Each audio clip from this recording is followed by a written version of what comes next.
இந்தியாவின் number 1 dealer Vasanth and CoWIN ஜில்லுன்னு ஒரு ஏசி மேலா. பள்ளி கல்வித்துறை அமைச்சர் அன்பில் மகேஷ் செய்தியாளர்களை சந்தித்து வருகிறார். நேரலையை பார்க்கலாம். அப்படி மீது வைத்திருக்கின்ற அன்பு, அதன் காரணமாகத்தான் ஒவ்வொரு முறையும் நம்முடைய போர்டு எக்ஸாம் ரிசல்ட் வரும்போது நாம் அவர்களை ஊக்கப்படுத்துகிறதுக்கு நம்முடைய தமிழ்நாட்டு முதலமைச்சர் அந்த வாழ்த்து செய்தி சொல்லுகிறார் என்று சொல்லும்போது எனக்கு 5ஆம் வகுப்பு பிள்ளைங்களுக்கு அந்த பிரஷர் எனக்கு ஏற்றுகிறார்களே, அதை எப்படி ஏற்றுக்கொள்ள முடியும் என்பதற்காகத்தான் இதை நான் சொல்கிறேன். பெற்றவங்க நான் வைக்கின்ற வேண்டுகோள், தயவு செய்து இது போன்று ஏதாவது உங்கள்கிட்ட கையெழுத்து வாங்கி 5ஆவதுல ஃபெயில் உங்க பிள்ளை ஃபெயில்னு நீ ஒத்துக்க அப்படின்னு தயவுசெய்து கையெழுத்து வாங்க. தயவுசெய்து எதிர்த்து கேள்வி கேளுங்கள். இது எப்படி சாத்தியப்படும் என்று எதிர்த்து கேள்வி கேளுங்கள் என்பதற்காகத்தான் உடனடியாக நம்முடைய பத்திரிகைத்துறை ஊடகத்துறை சார்ந்த நண்பர்கள் மூலமாக இதை வெளிப்படுத்த வேண்டும். ஒரு பள்ளி கல்வித்துறை அமைச்சராக இதை பார்த்துட்டு வேடிக்கை பார்த்துட்டு சும்மா இருக்க முடியாது. எனக்கு மேல் இருக்கின்ற தலைமை ஆசிரியராக இருக்கக்கூடிய மாண்பு தமிழ்நாட்டு முதலமைச்சர் அடுத்த நிமிஷமே இது சார்ந்து நீ உடனடியாக நீ ஒரு நல்ல தெளிவான ஒரு செய்தியை நீ பத்திரிகைத்துறை ஊடகத்துறை நம்ம மூலமாக சொல்ல வேண்டும் என்று சொல்லுங்க. அந்த அடிப்படையில் தான் உங்களையும் நான் சந்தித்து சொல்லியிருக்கிறேன்.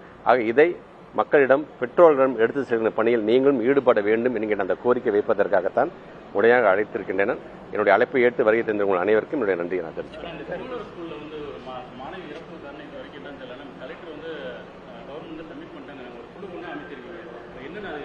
இல்லை, அது முழுமையாக அதுக்கான காரணம் வந்ததுக்கு பிறகு நான் சொல்லேன். அறக்குறையாக நாங்கள் சொல்லக்கூடாதுன்னாங்க. இந்த கமிட்டி ரிப்போர்ட் வந்ததுக்கு முன்னாடி முழுமையாக உங்களுக்கு அது தெரியப்படுத்தப்படும். தொடர்ந்து நான் சொல்றேன், என்சிஆர்டி அண்ட் இந்த என்இபி அப்படிங்கிற பொழுது ஒரு ரொம்ப சாதாரண ஒன்னே ஒன்று சொல்றேன். ஒரு எஜுகேஷன் சிஸ்டம் சார்ந்த நல்ல அறிவுள்ள ஒரு அறிவு சார்ந்த ஒரு கருத்துக்களை சொல்லும்போது ஏதாச்சும் ஒரு கவர்மெண்ட் பஸ் அதை டினை பண்ணுமா? அப்பப்பா இது ரொம்ப நல்லா இருக்குப்பா, இன்னைக்கு இருக்கிற ட்ரெண்டுக்கு நம்முடைய மாணவ செல்வங்க இதுதான் ஏற்றக்கூடியதா இருக்குன்னு தானே ஒரு அரசாங்கம் அதை ஆசையாக தானே பார்க்கக்கூடும். அதில் ஆனால் நாங்கள் இன்னைக்கு அது வேணாம் என்று சொல்லிக்கிறோம்னா நம்முடைய பத்திரிகை துறை நண்பர் கேட்குற மாதிரி தான் என்சிஆர்டி மூலமாக ஒட்டுமொத்தமாக இருக்கக்கூடிய வரலாற்றையே மறைச்சிருவாங்க. அந்த வரலாற்றே திருச்சி பேசப்படும். நம்ம யாரெல்லாம் சின்ன வயசுலேருந்து படிக்கும்போது யாரெல்லாம் ஐயோ அவெல்லாம் தேச விரோதிப்பா, நம்ம யாரெல்லாம் சொன்ன தைரியமா அவங்க சொல்றாங்க ஐயோ அவெல்லாம் தான் ஏன் தியாகின்னு பேசுகிற அளவுக்கு நீங்க மாற்றுகிறார்கள். ஆக இது ஒரு சான்று தான். இப்போ என்சிஆர்டி உள்ள நுழைஞ்சிருச்சுன்னா எஸ்சிஆர்டிக்கு வேலையே இல்லாமல் போயிடுவீங்க. நாங்கள் அங்கேருந்து யாரை நல்லவன் சொல்லி அந்த பிள்ளைங்க நல்லவன் சொல்லிக் கொடு, நாங்கள் அங்கேருந்து யாரை நாங்கள் கெட்டவன் சொல்றோம் அவன் கெட்டவன் சொல்லிக் கொடு என்கிற நிலைமைக்கு வந்துவிடும் என்பதற்காகத்தான் தொடர்ந்து நாங்கள் போராடி கொண்டிருக்கிறோம்.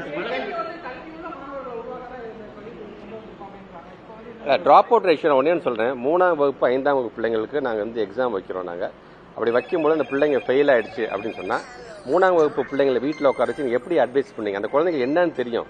அப்பா நான் கடனை உடனே வாங்கி கஷ்டப்பட்டு நான் சேர்த்துட்டேன்ப்பா, எப்படியாச்சும் இதில் நீ பாஸ் பண்ணிப்பா, நீ உட்காந்து படிப்பா. அந்த பிள்ளைங்க அது உங்களை அந்த சாக்லேட் சாப்பிட்ற வயசு அந்த பிள்ளை உங்களை பார்த்துட்டே இருக்கு. நீங்க அப்பா எதோ நமக்கு சொல்றாருப்பா என்ன, அந்த ப்ராக்டிக்கலா திங்க் பண்ணுங்க. நீங்க எல்லாருமே சொல்றேன், கல்வி தரமான கல்வி வழங்க வேண்டும் என்பதற்கு தான் ஒவ்வொரு செக்டார் பேசிஸ் தமிழ்நாட்டு முதலமைச்சர் புதிதாக திட்டத்தை ஆர்டிபிஷியல் இன்டெலிஜென்ஸ் அதர் ஸ்டேட்ஸ்லாம் யோசிக்கிறதுக்கு முன்னாடி நீங்க 6ஆம் வகுப்புல ஆர்டிபிஷியல் இன்டெலிஜென்ஸ் எஸ்சிஆர்டி இப்ப நாங்க பேச ஆரம்பிச்சிட்டோம். நாங்க இப்ப அந்த குழு போட்டு இப்ப அடுத்த கல்வியாண்டில் இப்ப ஆர்டிபிஷியல் இன்டெலிஜென்ஸ் பத்தி நம்ம கொண்டு வர ஆரம்பிச்சிட்டோமே.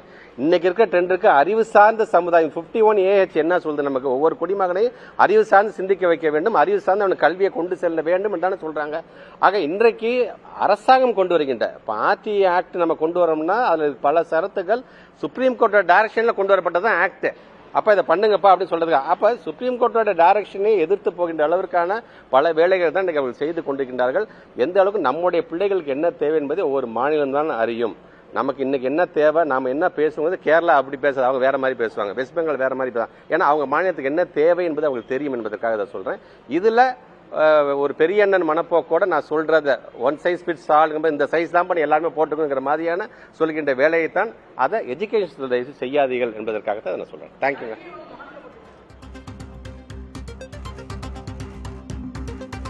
ஐந்து மற்றும் 8ஆம் வகுப்புகளில் குறைந்த மதிப்பெண் பெற்றிருந்தால் ஃபெயில் ஆக்கும் சிபிஎஸ்இ நடவடிக்கைக்கு எதிர்ப்பு தெரிவித்து பள்ளிக் கல்வித்துறை அமைச்சர் அன்பில் மகேஷ் பொய்யாமொழி பேசியிருக்கிறார். என்சிஆர்டி பாடங்கள் மூலம் வரலாற்றை மறைக்க ஒன்றிய அரசு முயற்சி செய்வதாகவும் சிபிஎஸ்இயில் 5 மற்றும் 8ஆம் வகுப்பு மாணவர்களை ஃபெயில் ஆக்கும் சிபிஎஸ்இயின் இந்த நடைமுறைக்கு எதிர்ப்பு தெரிவிப்பதாகவும் அவர் காட்டமான விமர்சனத்தையும் முன்வைத்திருக்கிறார். 5ஆம் வகுப்பு மாணவர்களை ஃபெயில் ஆக்கினால் இடைநிற்றல் அதிகரிக்கும் என்றும் அவர் தெரிவித்திருக்கிறார். சிபிஎஸ்இ நடவடிக்கையை எதிர்த்து பெற்றோர் குரல் கொடுக்க வேண்டும், சிபிஎஸ்இயின் இந்த நடவடிக்கையை வேடிக்கை பார்த்துக் கொண்டிருக்க முடியாது என்று பள்ளிக்கல்வித்துறை அமைச்சர் அன்பில் மகேஷ் பொய்யாமொழி தெரிவித்திருக்கிறார்.